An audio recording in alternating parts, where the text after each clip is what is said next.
Halo Sobat Pertanian, selamat datang kembali di saluran ini. Pertanian Thailand bisa dikatakan menjadi raja di ASEAN mengalahkan Indonesia, padahal Thailand belajar banyak dari Indonesia terutama di era Soeharto menjadi presiden. Menurut Institute for Development of Economic atau INDEF menilai sektor pertanian Indonesia sudah jauh tertinggal dari Thailand padahal luas lahan di Thailand jauh lebih sempit dibandingkan Indonesia. Bukti lainnya berdasarkan data World Stock Export dari 15 negara eksportir pangan Thailand berada di peringkat kedua di bawah Vietnam. Indeks ekspor Thailand sangat tinggi itu disebabkan karena produksinya banyak sedangkan jumlah penduduknya sedikit, ekspor hasil-hasil pertanian relatif stabil dari tahun ke tahun. Lalu, mengapa pertanian di Thailand bisa mengalahkan Indonesia dalam bidang pertanian? Pada video kali ini, saya akan mengajak kalian membahas pertanian Thailand yang maju.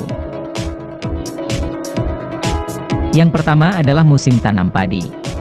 Terkait dengan musim tanam padi ternyata di Thailand bisa menanam padi 1-5 kali dalam setahun, oleh karena intensitas tanamannya lebih banyak dalam satu tahun efeknya pada produksi beras nasional mereka lebih banyak. Serta juga didukung oleh teknologi mesin pertanian yang canggih, mungkin hampir semua petani Thailand sudah menggunakan mekanisasi pertanian berbasis teknologi. Yang kedua, tata niaga pertanian. Tata niaga pertanian di Thailand dianggap menguntungkan bagi petani. Pembelian beras petani dilakukan oleh pemerintah pasca panen, dengan sistem subsidi beras yang dibeli pemerintah Thailand. Selain dijual ke dalam negeri hasil pertanian juga disimpan di koperasi petani sebagai lumbung negara dan sisanya lagi diekspor. Dengan sistem subsidi harga beras yang dibeli pemerintah selalu di atas harga acuan beras. Dengan sistem tersebut selain petani mendapatkan keuntungan, yang pasti harga beras di dalam negeri jadi stabil. Yang ketiga, bank pertanian.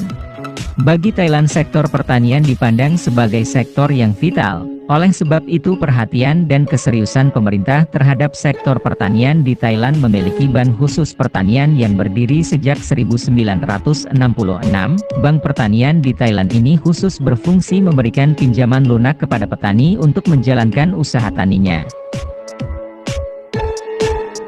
Karena sadar pentingnya bank pertanian ini bagi kemajuan pertanian, maka suku bunga yang diterapkan pun cukup kecil yang berkisar 1,5 hingga 3% per tahun. Berbeda jauh dengan di Indonesia yang suku bunganya 7% per tahun.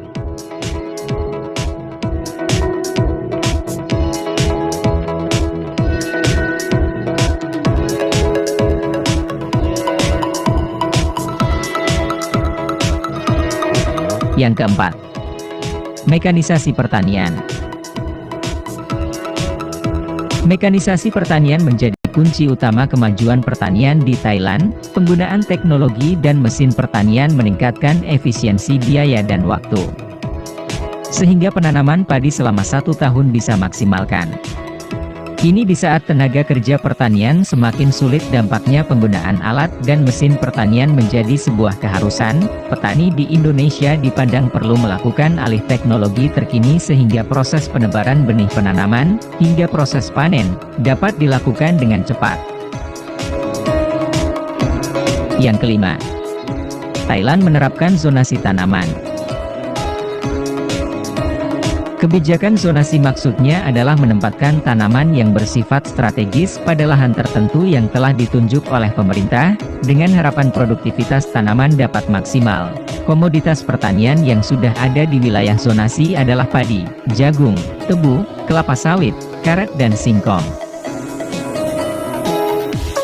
Dengan adanya wilayah atau zonasi ini maka dipastikan pemerintah mempunyai gambaran jelas output produksi yang akan dihasilkan.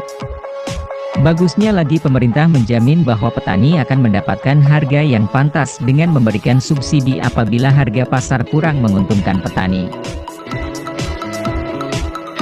Dengan adanya kebijakan zona tanaman, pemerintah Thailand tinggal mengatur waktu penanamannya, menyesuaikan dengan target produksi dan target ekspor. Jika dirasa output dari wilayah zonasi masih kurang, maka pemerintah tinggal mencari wilayah zonasi baru. Dan poin terpenting bahwa di sana tidak ada yang berani mengubah atau alih fungsi wilayah pertanian menjadi wilayah industri atau perumahan. Yang keenam adalah produk pertanian Thailand berjaya di dalam negeri. Kalau kita di Indonesia, antara produk dalam negeri dengan produk impor biasanya laku mana? Dengan adanya wilayah atau zonasi ini, maka dipastikan pemerintah mempunyai gambaran jelas output produksi yang akan dihasilkan. Bagusnya lagi, pemerintah menjamin bahwa petani akan mendapatkan harga yang pantas dengan memberikan subsidi apabila harga pasar kurang menguntungkan petani.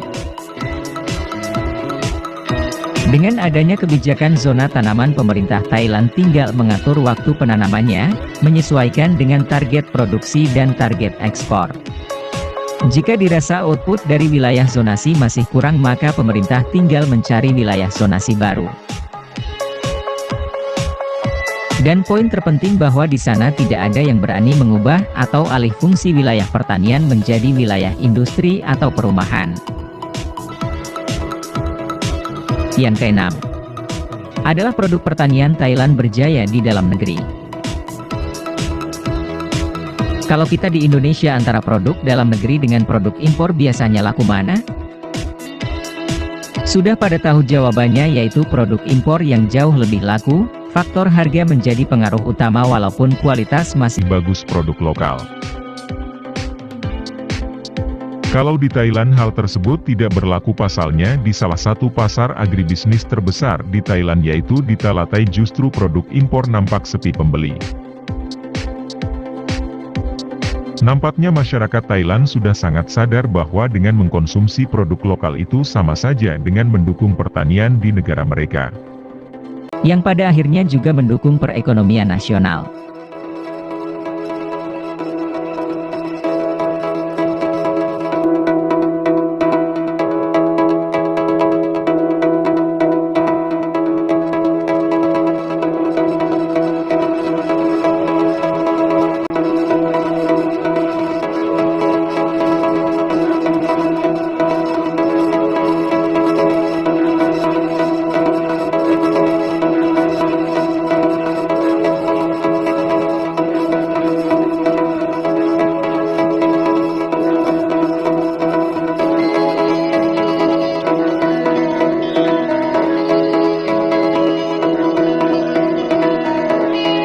Itulah informasi yang dapat saya bagikan kepada kalian. Bagaimana menurut pendapat Anda?